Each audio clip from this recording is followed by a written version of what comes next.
Acia në jetën tënde nuk nis me lindjen e Fortunës, vajzës Sate dhe Kiarës, por shumë më herët me hyrjen e dy vajzave shqiptare në jetën tënde. Po.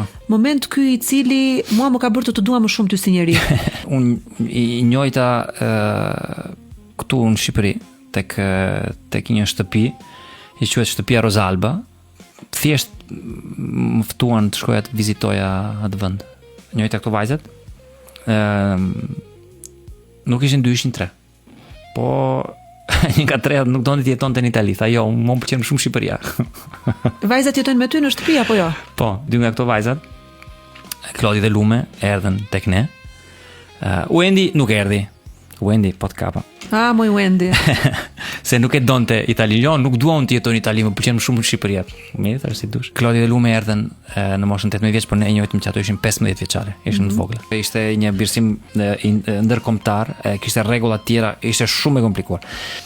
Edhe kur ato mbushën 18 vjeç erdhen, kanë ardhur në qershor të vitit të kaluar. Nga ai moment ne jetojmë bashkë.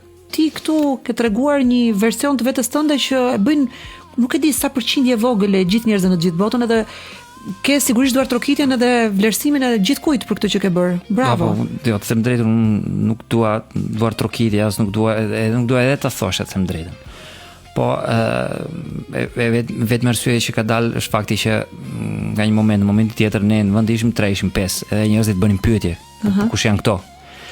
Po zakonisht unë jam me ati mendimi që kur bën gjëra të mira mbajgu e mbyll edhe s'ka nevojë ta thosh.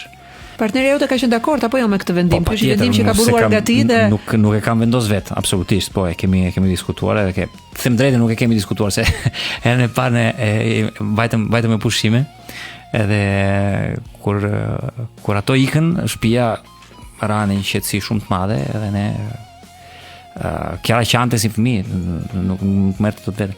Çfarë ndjen ti në këtë mision? Përmbushje? Gjen një qëllim për jetën? Po ti nuk është se zgjedh që do dikë. Që i ka lindur dy prindër të tjerë. Ti e do edhe thjesht, ndoth. Ta bën zemra krak, si i thon. Cila është gjuha atyre dashurisë? Jam shumë kurioze. Gjuha e dashurisë e njerëz është sa herë që do të shpreh diçka thot lozim sha. Unë kuptoj që ajo do të thotë diçka të ëmbël, se zakonisht nuk i del nga goja gjë. Të paktën në drejtimin tim, se mbase ka turp, nuk e di. Tjetra është më hapet çik më shumë. Edhe më përqafon gjithmonë. Subscribe në kanalin Klas Media në YouTube.